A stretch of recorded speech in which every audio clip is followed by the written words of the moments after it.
السلام عليكم ورحمة الله تعالى وبركاته. الحمد لله والصلاة والسلام على أشرف رسول الله وعلى آله الفائزين برضا الله. أما بعد رب زدنا علما وحلما وفهما وعقلا وأدبا كاملا رب تمم بالخير والسعادة. സക്കാത്തിനെ കുറിച്ചുള്ള ഒരു സുആൽ നമ്മുടെ ഡെസ്കിലുണ്ട്. അതേപോലെ മറ്റ് ഒന്ന് രണ്ട് സംശയങ്ങളുമുണ്ട്. ഇൻഷാ അല്ലാഹ് അതിനൊക്കെ നമുക്ക് ജവാബ് തരാം. ആദ്യമായിട്ട് സക്കാത്ത് ലാസ്റ്റ് വന്നതാണെങ്കിലും ഞാൻ അതിനെ മുന്തിക്കുകയാണ്. സക്കാത്ത് ഫക്കീറന്മാർക്ക് കൊടുക്കേണ്ടതിന്റെ ഹക്കിനെ കുറിച്ചുള്ള ചോദ്യമല്ല, അതുകൊണ്ട് പെട്ടെന്ന് അത് പറയാം. അതിന്റെ മുമ്പ് പറഞ്ഞ ഒരു ഉംറയെ കുറിച്ച് പറഞ്ഞതാണ്. അത് ഞാൻ മനസ്സിലാക്കുന്നത് ഉംറ കഴിഞ്ഞു എന്നാണ് ഞാൻ മനസ്സിലാക്കുന്നത്. അപ്പൊ ആ ഇബാദത്തുമായിട്ട് ബന്ധപ്പെട്ട ടൈമിലായിരുന്നു അതിന്റെ പ്രായോഗികത. ഇപ്പോൾ അത് മസ്അല അറിഞ്ഞിരിക്കുക എന്ന് മാത്രമേ ഉള്ളൂ. പറഞ്ഞു തരാം, പറയാം, അതൊക്കെ പറയാം. പക്ഷെ ആ ടൈമിൽ അതേക്കുറിച്ച് അന്വേഷിച്ചിട്ടുണ്ടായിരിക്കാം, ഒരു മസ്അലയും അതിന്റെ കൂടെ കിട്ടിയിട്ടുണ്ടാവും എന്ന് ഞാൻ മനസ്സിലാക്കുന്നു. അപ്പോ അത് കൈവശം ഉണ്ടാവും എന്നാണ് ഞാൻ മനസ്സിലാക്കുന്നത്. കാരണം ഗ്രൂപ്പിലൊക്കെ പോകുന്ന സമയത്ത് ഇങ്ങനെ ഒരു സംഭവം വന്നാൽ സ്വാഭാവികമല്ല, നിർബന്ധമായിട്ട് ചോദിക്കുമല്ലോ. അതുകൊണ്ടാണ് ഞാൻ ഡെസ്കിൽ അത് കണ്ടിട്ടുണ്ട്. ഞാൻ അതിന്റെ മറുപടി തരാം. പക്ഷെ ആ പ്രായോഗികമായിട്ട് ആ മസ്അലയെ കുറിച്ച് അറിയേണ്ടത് ആ ടൈമിൽ തന്നെയാണ്, അത് വൈകിട്ടല്ല. അപ്പോൾ അറിഞ്ഞേണ്ടുന്ന വിഷയമായിരുന്നു. അത് അറിഞ്ഞിട്ടുണ്ടായിരിക്കണം എന്ന് ഞാൻ മനസ്സിലാക്കുന്നുണ്ട്. അപ്പോ പിന്നെ മറ്റ് മറുപടികൾ അതിന്റെ വിശദ വിവരങ്ങളായിരിക്കാം അന്വേഷിച്ചത്. നമുക്ക് കടന്നു വരാം. ഞാൻ ആദ്യം ഇതിന്റെ ജവാബ് ഇപ്പോൾ പറയുന്നു. കുറച്ച് ടൈം കുറച്ച് കഴിഞ്ഞതിന് ശേഷം ഇൻഷാ അല്ലാഹ് മറ്റേ മറുപടിയും പറയും. ഇപ്പോ ഒരു പുറത്താണ്, അതുകൊണ്ടാണ് ഇൻഷാ അല്ലാഹ്. ഓക്കെ. അപ്പോ പിന്നെ ഇപ്പൊ ഈ ചോദ്യത്തിൽ വന്നത് സക്കാത്ത്, അതായത് അദ്ദേഹത്തിന് അനന്തരാവകാശമായിട്ട് കിട്ടാനുണ്ടായിരുന്ന കാശ്, അത് ഇപ്പോൾ കിട്ടിയത് 4.5 വർഷത്തിന് ശേഷമാണ്. അപ്പോൾ കഴിഞ്ഞതിന് അതിന് സക്കാത്ത് കൊടുക്കണോ എന്നതാണ്. നല്ല ചോദ്യമാണ്, ഒരു ഇഖ്ലാസുള്ള ചോദ്യമാണ് എന്ന് ഞാൻ മനസ്സിലാക്കുന്നു. കാരണം ആ കാശ് കിട്ടിയ ഉടനെ തന്നെ പിന്നെ അതിന്റെ ഹക്ക് ഞാൻ കൊടുക്കാനുണ്ടോ എന്ന് അന്വേഷിക്കപ്പെടുമ്പോൾ അതിലെ ഇഖ്ലാസ് മനസ്സിലാകുന്നുണ്ട്. അപ്പൊ സക്കാത്തുമായിട്ടൊക്കെ വളരെ സൂക്ഷ്മത പുലർത്തുന്ന ഒരു ആളാണ് എന്ന് ഞാൻ ഇതൊന്ന് മനസ്സിലാക്കുന്നു. അതേപോലെ തന്നെ ആവട്ടെ എന്ന് പ്രാർത്ഥിക്കുകയും ചെയ്യുന്നു. അല്ലാഹു സുബ്ഹാനഹു വ തആല ഹുക്കൂക്കുകളൊക്കെ യഥാവിധി വീട്ടിക്കൊണ്ട് ജീവിതം മുന്നോട്ട് നയിക്കുന്ന യഥാർത്ഥ മുത്തഖീങ്ങളിൽ നമ്മെ എല്ലാവരെയും ഉൾപ്പെടുത്തട്ടെ എന്ന പ്രാർത്ഥനയോടെ ജവാബിലേക്ക് പ്രവേശിക്കാം. ഇവിടെ ഇത് കിട്ടിക്കഴിഞ്ഞാൽ, അതായത് നമുക്ക് അത് ബാധ്യതയാവുന്നത്, ഞാൻ അതിന്റെ ഒരു ഇബാറത്ത് വായിക്കാം. അപ്പോ കുറച്ചും കൂടി ഇതാവുമല്ലോ. അതായത് വലോ മള അലൈഹ അഅ്വാമുൻ, അതായത് ഞാൻ ആ ഭാഗം മാത്രം സ്പർശിക്കാണ്. അപ്പോ അനന്തരാവകാശമായിട്ട് നമുക്ക് കിട്ടേണ്ടിയിരുന്ന ആ സ്വത്ത് അത് കുറെ വർഷങ്ങൾക്ക് കഴിഞ്ഞിട്ടാണ്. വലോ മള അലൈഹ, ആ കിട്ടേണ്ടുന്ന ഹക്കിന്റെ മേൽ കഴിഞ്ഞു കടന്നാൽ ആ അഅ്വാമുൻ കുറെ വർഷങ്ങൾ, വലം യഖ്ബിൽഹ, അയാൾ അതിനെ പിടിച്ചിട്ടില്ല എന്ന് പറഞ്ഞാൽ അയാളെ കൈവശം അത് അയാൾക്ക് മിൽക്കായിട്ട് കിട്ടിയിട്ടില്ല, എഴുതി തിട്ടപ്പെടുത്തി കാശായിട്ട് കിട്ടിയിട്ടില്ല. വഹുവ യഅലമു ബിഹ, ഏത് സ്ഥിതിയിൽ ഇയാൾക്ക് അറിയാം എനിക്ക് ഇങ്ങനെ ഒരു ഹക്ക് ഈ സ്വത്തിലുണ്ട്. വാപ്പാന്റെ വിയോഗം സംഭവിച്ചു, ഒരു ഉമ്മാന്റെ വിയോഗം സംഭവിച്ചു, അല്ലെങ്കിൽ ഭാര്യയുടെ സംഭവിച്ചു, അപ്പോ അതറിയാം. അപ്പൊ നോക്കണം. ഫൈദ അത്തമ്മത്ത് ഇൻദഹു ഹമുലൻ ബഅദൽ ഖബ്ദ്, അയാളെ കൈവശം വന്നതിന് ശേഷം ഒരു വർഷം പൂർത്തിയായി കഴിഞ്ഞാൽ സക്കാഹ, ആ കാശിന് അയാൾ സക്കാത്ത് കൊടുക്കണം. അൻ ഹാദൽ ഹൗലി, ഈ വർഷത്തെ തൊട്ട്. അൻ ഹാദൽ ഹൗലി, ഇപ്പോൾ പിടിച്ച് കൈവശം വന്നത് എപ്പോഴാണ്? മുഹറം 1-നാണ്. അപ്പോൾ അടുത്ത മുഹറം 1 ആയി കഴിയുമ്പോൾ ഒരു വർഷം തികഞ്ഞു, അപ്പോൾ സക്കാത്ത് കൊടുക്കണം. വലാ ഇബ്റത ലിമാ മള, കഴിഞ്ഞ് കടന്നതിന് ഒരു പരിഗണന ഇല്ല എന്നാണ് നമ്മുടെ ഫിഖ്ഹിന്റെ പ്രബലമായ അഭിപ്രായം. അത് തന്നെയാണ് വളരെ വ്യക്തമായിട്ട് മനസ്സിലാക്കുക. കഴിഞ്ഞു പോയതിന്റെ പേരിൽ നമ്മുടെ മേലെ ഒന്നുമില്ല, കാരണം നമ്മളെ കയ്യിൽ വന്നിട്ടില്ല. നമ്മളത് യഥാവിധി അതിന്റെ കണക്ക് എത്രയാണ്, തുക എത്രയാണ് എന്ന് നമുക്ക് തിട്ടപ്പെടുത്തി മനസ്സിലായിട്ടില്ല, കിട്ടിയിട്ടുമില്ല മുമ്പ്. അതുകൊണ്ട് ഇപ്പോൾ കിട്ടിയത് മുതൽ ഒരു വർഷം തികഞ്ഞാൽ ആ തികഞ്ഞ മുതലാണ് സക്കാത്ത് കൊടുക്കേണ്ടത്. അപ്പൊ എത്രയാണ് കാശ് കയ്യിലുള്ളത് എങ്കിൽ അതിന്റെ 2.5% നമ്മൾ മുമ്പ് പറഞ്ഞിട്ടുണ്ട്. സ്വർണ്ണത്തിന്റെ തോതനുസരിച്ച് കൊടുത്താൽ മതി. അതാണ് അതിന്റെ പ്രബലമായ അഭിപ്രായം. ഇനി ഇവിടെ മറ്റൊരു വശം ചിന്തിക്കാനുള്ളത്, ഇപ്പോ വിയോഗശേഷം ആ മാസം അല്ലെങ്കിൽ 2ാമത്തെ മാസം എന്തായി, ഇതെല്ലാം ഡിവൈഡ് ചെയ്തു, എല്ലാം കണക്കാട്ടി വെച്ചു. പക്ഷെ ഓരോരുത്തർക്കുള്ള വീതം ഓരോരുത്തരുടെ കയ്യിലേക്ക് എത്തിയിട്ടില്ല എന്ന് പറയുന്നുണ്ട്. അപ്പോ അവിടെ ഒരു ഇഹ്തിയാത്തിന്റെ ഒരു രൂപം നാം ശ്രദ്ധിക്കാനുണ്ട്, സൂക്ഷ്മത. അതായത് ഇപ്പോ വാപ്പയുടെ വിയോഗം സംഭവിച്ചത് ഇപ്പോ 2016, 2013-ലാണ്. അപ്പോ അങ്ങനെ സംഭവിച്ചു. ഒരു ഉദാഹരണം പറയണേ, വാപ്പന്നെ ആയിക്കോണമെന്നില്ല അത്. അപ്പൊ ആ വർഷം തന്നെ, ആ മാസം തന്നെ എന്തായി, ഇത് എല്ലാവർക്കും വീതിച്ചു വെച്ചു ഒക്കെയാണ്. പക്ഷെ എന്തായിട്ടില്ല, എല്ലാവരും അത് എടുത്തിട്ടില്ല. ഇപ്പോഴും ഉമ്മ ഉണ്ടല്ലോ എന്നുള്ള നിലക്ക് അങ്ങനെ ഓരോരുത്തർക്കുള്ള വീതം എത്രയാണെന്ന് അറിഞ്ഞുകൊണ്ട് അത് അവിടെ ഇരിക്കുകയാണ്. അങ്ങനെ വരുന്ന സമയത്ത് യഥാർത്ഥത്തിൽ ആ സ്വത്ത് നമ്മളെ കൈവശം വന്നു ചേർന്നു എന്നാണ് അതിനെ ഹുക്കുമ് ചെയ്യുക. അങ്ങനെ വരുന്ന സമയത്ത് നമ്മളത് പിടിച്ചിട്ടില്ല എന്ന് പറഞ്ഞാലും സൂക്ഷ്മതയുടെ മസ്തിലാണ് ഇപ്പോൾ പറയുന്നത്. അത് നമ്മുടെ ഹക്കിലാണ് എന്ന് നമുക്ക് മനസ്സിലാക്കാം. എടുക്കാൻ നമ്മൾ കുറച്ച് സമയം ദീർഘിപ്പിച്ചു തന്നെ ഉള്ളൂ. അങ്ങനെ വരുന്ന സമയത്ത് അവിടെ മറ്റൊരു വശം കൂടിയുണ്ട്. ആ സ്വത്ത് അങ്ങനെ 4 വർഷം കഴിഞ്ഞിട്ടാണ് അനന്തരാവകാശികളെ കയ്യിൽ കൊടുത്തത് എങ്കിലും അവിടെ മൊത്തത്തിലുണ്ടായിരുന്ന ആ സ്വത്തിന്റെ പേരിൽ എന്തായിട്ടുണ്ട്, സക്കാത്ത് ബന്ധപ്പെട്ടിട്ടുണ്ട്. ആ വിയോഗം സംഭവിച്ച മുതൽ ഈ ഡിവൈഡ് ചെയ്ത് കയ്യിലെത്തുന്നത് വരെയുള്ളത്. അപ്പൊ മൊത്തത്തിലുള്ള സ്വത്തിന് അവിടെയും സക്കാത്ത് കൊടുക്കേണ്ടി വരും. അതും കൂടി ഒന്ന് മനസ്സിലാക്കണം. അങ്ങനെയും ആ മസല നമുക്കൊന്ന് വ്യക്തമായിട്ട് മനസ്സിലാക്കണം. അപ്പൊ ആരാണോ അത് ക്രയം ചെയ്യാൻ വേണ്ടി ഉത്തരവാദിത്തപ്പെട്ട് കൈവശം വെച്ചിരുന്നതെങ്കിൽ അവരുടെ മേലത് ബാധ്യതയാണ്, അവരുടെ അടുത്ത് കൊടുക്കേണ്ടി വരും. അപ്പൊ അങ്ങനെ അവർ കൊടുത്തിട്ട് ഇല്ല എങ്കിൽ നമ്മൾക്ക് സൂക്ഷ്മത എന്താണ്, അത് ഹക്ക് ഫക്കീറന്മാർക്ക് കിട്ടേണ്ടതുമാണല്ലോ എന്ന അടിസ്ഥാനത്തിൽ ആ കഴിഞ്ഞ വർഷത്തെയും കൂടി കൊടുക്കുന്നത് ഒരു നല്ലതാണ് എന്ന് മാത്രം, ഉത്തമമാണ് എന്ന് മാത്രമേ ഉള്ളൂ. എന്നല്ലാതെ നിർബന്ധം നമ്മുടെ മേൽ കടമ ബാധ്യത എന്ന് ഫിഖ്ഹ് മസ്അല നമുക്ക് തന്നിട്ടില്ല എന്ന് ആ വിഷയത്തിൽ മനസ്സിലാക്കുക. ഏകദേശം മനസ്സിലായല്ലോ? ഇൻഷാ അല്ലാഹ് മറ്റെന്തെങ്കിലും ഉണ്ടെങ്കിൽ ഇവിടെ സംസാരിക്കാം. മറ്റുള്ള ജവാബായിട്ട് ഞാൻ വരുന്നുണ്ട് ഇൻഷാ അല്ലാഹ്. ഞാൻ നോക്കട്ടെ, ടൈം കിട്ടുകയാണെങ്കിൽ ഞാൻ ഇപ്പൊ തന്നെ പറയും, അല്ലെങ്കിൽ കുറച്ച് കഴിഞ്ഞ ശേഷം ഞാൻ ജവാബ് പറയും ഇൻഷാ അല്ലാഹ്. അസ്സലാമു അലൈക്കും വറഹ്മത്തുള്ളാഹി വബറകാതുഹു. അസ്സലാമു അലൈക്കും വറഹ്മത്തുള്ളാഹി തആല വബറകാതുഹു. അൽഹംദുലില്ലാഹി വസ്സലാത്തു വസ്സലാമു അലാ അഷ്റഫി റസൂലില്ലാഹ് وعلى آله وصحابه الفائزين برضا الله. أما بعد رب زدنا علما وحلما وفهما وعقلا وأدبا كاملا رب تمم بالخير والسعادة. നമ്മുടെ ക്ലാസ് റൂമിലെ ഡെസ്കിലുള്ള മറ്റൊരു സംശയം സക്കാത്തിന്റെ കുറിച്ചാണ്. സക്കാത്ത് നമ്മുടെ അടുത്ത ബന്ധുക്കൾക്ക് കൊടുക്കാൻ പറ്റുമോ, അത് സാധനം മേടിച്ചു കൊടുക്കാൻ പറ്റുമോ എന്നതാണ്. അവിടെ മനസ്സിലാക്കാനുള്ളത്, സക്കാത്ത് നമ്മുടെ അടുത്ത ബന്ധുക്കൾക്ക് കൊടുക്കാം. സക്കാത്ത് കൊടുക്കാൻ പറ്റാത്തത് നമുക്ക് ചെലവ് കൊടുക്കൽ നിർബന്ധമായ ആളുകളുണ്ടല്ലോ, അവർക്ക് അല്ലാത്തവർക്ക് കൊടുക്കാം. നമ്മുടെ ഭാര്യ, അതുപോലെ തന്നെ മക്കള്, ഇവർക്കൊന്നും കൊടുത്താൽ സഹയാവുകയില്ല. അതേപോലെ മാതാപിതാക്കൾക്ക് കൊടുത്താലും സഹയാവുകയില്ല. അതുപോലെ ഞാൻ മുമ്പ് സമയം പറഞ്ഞിട്ടുണ്ടെന്ന് ഞാൻ പറഞ്ഞിട്ടുണ്ട്.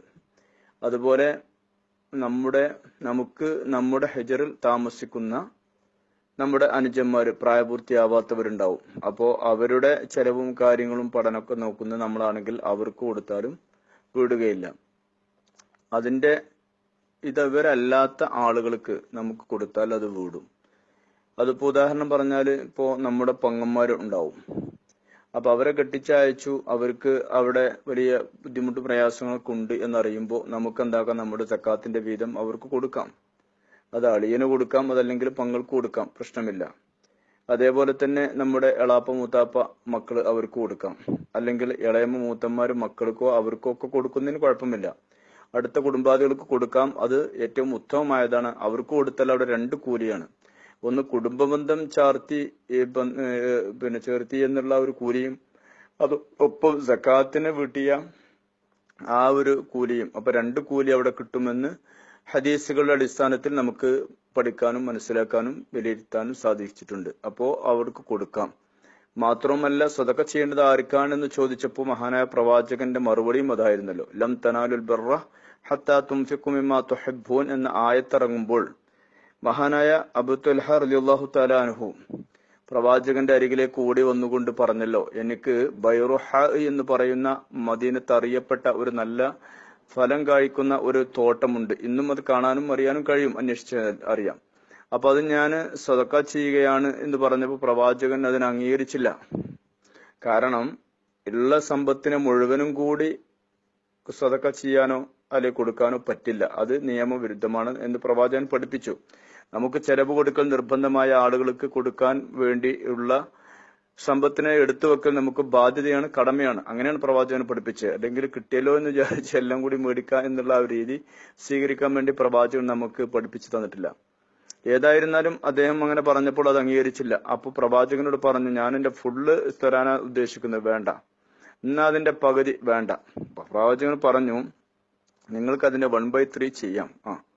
അപ്പോൾ പ്രവാചകൻ 1/3 കൊടുക്കാൻ പറയുകയും അത് അംഗീകരിക്കുകയും അദ്ദേഹം ചെയ്തു. എന്നാൽ ഞാൻ ആർക്കാണ് ഇത് കൊടുക്കേണ്ടത് എന്ന ചോദ്യത്തിന് പ്രവാചകന്റെ മറുപടി ഇങ്ങനെയായിരുന്നു, ലിബനി അമാമിക് എന്നാണ്, നിന്റെ എളാപ്പാന്റെ മക്കൾക്ക്. അപ്പൊ പ്രവാചകൻ അതിലൂടെ പഠിപ്പിച്ചു തന്നത് എന്താണ്? അടുത്ത കുടുംബാദികളിലേക്ക് കൊടുക്കലാണ് ഏറ്റവും ഉത്തമം. അവരങ്ങനെ കഷ്ടപ്പെടുകയും പ്രയാസപ്പെടുകയും ചെയ്യുന്നുണ്ടെങ്കിൽ അവർക്ക്, അതുപോലെ അവരില്ലെങ്കിൽ പിന്നെ അയൽവാസികൾക്ക് അങ്ങനെയാണ് കൊടുക്കേണ്ടത്. അല്ലെങ്കിൽ കൂട്ടുകുടുംബത്തിലുള്ള ആളുകൾക്ക് കൊടുക്കുന്നതോടൊപ്പം തന്നെ അയൽവാസികളെയും കൂട്ടുകാരെയും ഒക്കെ അതിൽ പരിഗണിക്കുന്നതിന് യാതൊരു പ്രശ്നവുമില്ല.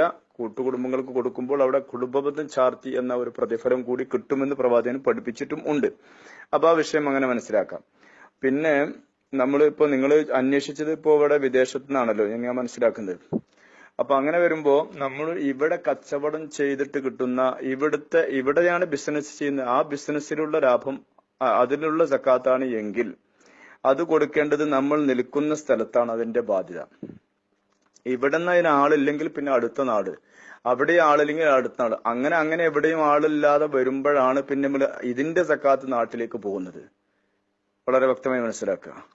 അതേ സമയത്ത് ഇവിടുന്ന് നമുക്ക് കച്ചവടം അല്ലെങ്കിൽ നമ്മുടെ ശമ്പളമൊക്കെ കിട്ടിയിട്ടുള്ള കാശ് നമ്മുടെ ബാങ്കിൽ ഡിപ്പോസിറ്റ് ചെയ്തത് നാട്ടിലാണ്. അങ്ങനെ വരുമ്പോൾ ആ സംഖ്യ കിടക്കുന്ന നാട്ടിലായതുകൊണ്ട് ആ കാശിന്റെ സക്കാത്ത് കൊടുക്കേണ്ടത് നാട്ടിൽ തന്നെയാണ്. അതാണോ അതോ ഇതാണോ എന്നത് എനിക്ക് വ്യക്തമാവാത്തതുകൊണ്ടാണ് ഞാൻ അങ്ങനെ വ്യക്തമായി പറഞ്ഞത്.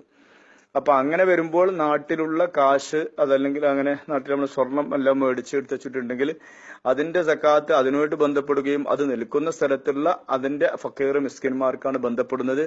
അതിൽ കുടുംബാദികൾ നമുക്ക് പരിഗണിക്കുകയും ചെയ്യാം. അതാണ് അതിന്റെ മസല. ആ നിലക്ക് മനസ്സിലാക്കേണ്ടത്. അപ്പൊ പിന്നെ നിങ്ങൾ അവിടെ അന്വേഷിച്ചത് അവർക്ക് കൊടുക്കുന്നത് സാധനങ്ങൾ കിട്ടാൻ അവർക്ക് പ്രയാസമുണ്ട്, ഗൾഫിലെ മറ്റേത് സാധനങ്ങളും പുരുഷങ്ങളൊക്കെയാണ്. അപ്പൊ അത് കൊടുക്കാൻ പറ്റുമോ എന്നുള്ളതാണ്. അതായത് നിങ്ങളുടെ സക്കാത്ത് ബന്ധപ്പെട്ടത് ഏതൊന്നിനോടാണോ ആ ഒന്നിന്റെ സക്കാത്ത് കൊടുക്കുമ്പോൾ സ്വർണം വെള്ളിയാണെങ്കിൽ സ്വർണം വെള്ളി, നിങ്ങളുടെ കാശിനോടാണെങ്കിൽ കാശ്, ആ കാശ് കൊടുക്കലാണ് അതിന്റെ ഹക്ക് എന്ന് വളരെ വ്യക്തമായിട്ട് മനസ്സിലാക്കണം. അങ്ങനെയാണ് വേണ്ടത്. ഇനി നിങ്ങളുടെ ആ കാശ് നിങ്ങളിപ്പോ അവിടെ നാട്ടിലുള്ള പൈസയാണ് കൊടുക്കുന്നതെങ്കിൽ അങ്ങനെ അല്ല, ഇവിടെ നിങ്ങൾ ചെയ്ത ബിസിനസിന്റെയോ മറ്റോ ആയിട്ടുള്ള കാശിന്റെ സക്കാത്ത് കൊടുക്കുന്നെങ്കിൽ ഇവിടെ അതിന് പറ്റിയ കുടുംബക്കാരുണ്ടെങ്കിൽ അവർക്ക് കൊടുക്കാം. അതും ഇല്ലാതെ ഇവിടെ നമുക്കതിന് ബന്ധപ്പെട്ട ആളുകൾ ഇല്ലാതെ വരുമ്പോഴാണ് അടുത്ത നാട്, പിന്നെ അടുത്ത നാട്, അങ്ങനെ അങ്ങോട്ട് പോവാന്ന് നമുക്ക് ശറഅ് മനസ്സിലാക്കി തന്നിട്ടുള്ളത്. അപ്പൊ ഞാൻ മനസ്സിലാക്കുന്നത് നിങ്ങൾ ഡെപ്പോസിറ്റ് ചെയ്ത് ബാങ്കിലുള്ള നാട്ടിലുള്ള കാശിനൊന്ന് കൊടുക്കാനായിരിക്കാം എന്ന് ഞാൻ മനസ്സിലാക്കുന്നു. അതല്ല ഇവിടെയുള്ള കാശിൻ്റെത് ആണെങ്കിലും ഇവിടെയുള്ള കുടുംബക്കാരെ കണ്ടിട്ട് അവർക്ക് കൊടുക്കാനാണെങ്കിൽ അതിന് കുഴപ്പമില്ല. അല്ല ഇവിടുത്തെ ബിസിനസ് ചെയ്തതാണെങ്കിൽ ഏറ്റവും അർഹതപ്പെട്ടവർ ഇവിടുത്തെ ആളുകളാണ് എന്നുകൂടി മനസ്സിലാക്കണം. അപ്പൊ ഇവിടെ ആളില്ലെങ്കിലാണ് അങ്ങോട്ട് നീങ്ങുന്നത് എന്നും കൂടി വ്യക്തമായിട്ട് മനസ്സിലാക്കാം. അപ്പൊ അങ്ങനെ അങ്ങോട്ട് കൊടുക്കുന്ന സമയത്ത് ഇവിടുത്തെ ഈ കാശ് തന്നെ കാശാവുമ്പോൾ കാശിനോട് പെരിയാലോ അല്ലെങ്കിൽ ദിർഹമോ ആണെങ്കിൽ അതിനോട് ബന്ധപ്പെടുമ്പോൾ അത് അതായിട്ട് തന്നെയാണ് കൊടുക്കേണ്ടത്. അല്ലെങ്കിൽ സ്വർണ്ണ വെള്ളിയാണെങ്കിൽ അങ്ങനെയാണ് കൊടുക്കേണ്ടത്. അതിന്റെ സാധനം മേടിച്ച് കൊടുക്കുക എന്നുള്ളത് അതിൽപ്പെട്ടതല്ല. ഒന്ന്. ഇനി മറ്റൊരു രീതി, എങ്ങനെ ഇവർക്ക് കൊടുക്കേണ്ടുന്ന സക്കാത്തിന് ഇങ്ങനെ ഇത്ര വീതമുണ്ട്, ആ വീതം നിങ്ങൾക്കുള്ളതാണ്, അത് എന്റെ മേൽ ഹക്കായിട്ടുള്ളതാണ്, അപ്പൊ നിങ്ങൾക്ക് ഞാനത് തരാൻ ബാധ്യസ്ഥനാണ്, ഞാൻ തരാൻ ഉദ്ദേശിച്ചിട്ടുണ്ട് എന്ന് പറയുമ്പോൾ അവരുടെ ഭാഗത്ത് നിന്ന് അവരത് സ്വീകരിച്ചു എന്ന് പറയുകയും എന്നിട്ട് അതിന് നിങ്ങൾ എന്ത് ചെയ്യണം, ഇങ്ങനെ ഞങ്ങൾക്കൊരു സാധനം വേണമെന്ന് പറയുമ്പോൾ അത് നമുക്ക് ചെയ്യാൻ പറ്റും. അങ്ങനെ ഒരു രീതി സ്വീകരിക്കാം. അതല്ലാതെ പറ്റില്ല. പക്ഷെ അവിടെ ഉള്ള മറ്റൊരു വിഷയം എന്താണെന്ന് വെച്ചാൽ അങ്ങനെ പറയുമ്പോൾ നമ്മൾ വ്യക്തമായിട്ട് നമ്മുടെ സക്കാത്തിന്റെ കാശാണ് നിങ്ങൾക്ക് എന്ന് പറയുന്നതിൽ ഒരു വിഷമം ഉണ്ടാവൂലേ? അപ്പൊ ആ ഒരു ബുദ്ധിമുട്ട് അവിടെ ഉണ്ട്. അതേ സമയത്ത് കാശായിട്ട് കൊടുക്കുമ്പോൾ നമ്മൾ സക്കാത്താണെന്നുള്ള വിഷയം അവരെ അറിയിക്കേണ്ടതില്ല. നമുക്ക് അവർക്ക് കാശ് കൊടുക്കുകയും നമ്മുടെ നിയ്യത്ത് വെച്ചിട്ട് നമ്മളത് വീട്ടുകയും ചെയ്താലും മതി. കാരണം അതാണ് കുടുംബത്തിന് കൊടുക്കുമ്പോൾ ഏറ്റവും നല്ലത്. കാരണം അവർക്കത് അറിയുമ്പോൾ എന്റെ സക്കാത്ത് മേടിക്കാൻ മാത്രം ആയോ ഞാൻ എന്നൊരു വിഷമം മനസ്സിൽ വരുത്തണ്ട എന്നതാണ്. ഇപ്പൊ ഇങ്ങനെ ആവുമ്പോ അതിന്റെ പേരിൽ ബുദ്ധിമുട്ടില്ല. അതല്ലെങ്കിൽ പിന്നെ ഇങ്ങനെ പറയാം, എന്റെ പേരിൽ ഹക്കായിട്ടുള്ള കുറച്ച് ഇതുണ്ട്, ഞാനൊരു കുറച്ച് ഹക്കായിട്ടുള്ള കാശ് എനിക്കുണ്ട്, അപ്പൊ നിങ്ങൾക്ക് ഞാനത് തരാൻ വേണ്ടി ഉദ്ദേശിച്ചിട്ടുണ്ട്, അപ്പൊ ഇത്തരത്തിലും കാശുണ്ട് എന്ന് പറയുമ്പോ അവര് പറയാണ് ഞങ്ങളത് സ്വീകരിച്ചിട്ടുണ്ട് എന്ന് പറഞ്ഞു. എന്നിട്ട് അവര് പറഞ്ഞു ഞങ്ങൾക്ക് ആ കാശ് നിങ്ങൾ വിദേശത്ത് വരില്ല, അപ്പൊ ഞങ്ങൾക്ക് ഇത്തരത്തിന് സാധനങ്ങൾക്കൊക്കെ ആവശ്യം, ആ കാശിനെ മേടിച്ച് വരും എന്ന് പറഞ്ഞ് നമ്മുടെ അത് മേടിക്കാനുള്ള വക്കാലത്താക്കിയിട്ടുള്ള രീതിയാണെങ്കിൽ അതിൽ അനുവദനീയമാണ്, കുഴപ്പമില്ല. അപ്പൊ ആ നിലക്ക് സ്വീകരിക്കാം എന്നാണ് അതിന്റെ മസല മനസ്സിലാക്കാനുള്ളത്. ഏകദേശ രൂപം നിങ്ങൾക്ക് പിടുത്തം കിട്ടിക്കാണുമെന്ന് ഞാൻ വിചാരിക്കുന്നു. മറ്റു അവ്യക്തതകളോ ഉണ്ടെങ്കിൽ അന്വേഷിക്കുക. ഇൻഷാ അല്ലാഹ് വീണ്ടും നമുക്ക് വിശദമായിട്ടൊക്കെ സംസാരിക്കാൻ ശ്രമിക്കുക. അള്ളാഹു തൗഫീഖ് ചെയ്യട്ടെ. നമ്മുടെ എല്ലാ സദുദ്യമങ്ങളും പടച്ചറബ് പൂർത്തീകരിച്ച് തരുമാറാവട്ടെ. ദീനിനെ പറയാനും കേൾക്കാനും അതനുസരിച്ച് പ്രവർത്തിക്കാനും പ്രായോഗികമാക്കാനും നമുക്ക് അള്ളാഹു തൗഫീഖ് ചെയ്യട്ടെ. നമ്മുടെ മക്കളൊക്കെ അള്ളാഹു സ്വാലിഹാക്കി തരുമാറാവട്ടെ. വയോധികരായവരുടെ ഖബറിന് അള്ളാഹു വിശാലമാക്കി കൊടുക്കുമാറാവട്ടെ. നമ്മുടെ മാതാപിതാക്കളോട് വേണ്ടപ്പെട്ട എല്ലാവരുടെ രോഗത്തെ അള്ളാഹു ശിഫയാക്കി തരുമാറാവട്ടെ. നമ്മുടെ ജോലിയൊക്കെ ഖൈറും ബർക്കത്തും പ്രദാനം ചെയ്യട്ടെ. നമ്മുടെ മക്കളൊക്കെ ഉന്നത പഠനങ്ങളിലൂടെയൊക്കെ ഉയർന്നു പോകാനും മറ്റുമുള്ള ബുദ്ധിയും അതിനുള്ള ശക്തിയും വിവേകവും ആരോഗ്യവും ഒക്കെ അവർക്ക് പ്രദാനം ചെയ്യട്ടെ എന്ന പ്രാർത്ഥനയോടെ അസ്സലാമു അലൈക്കും വറഹ്മത്തുള്ളാഹി തആല വബറകാതുഹു.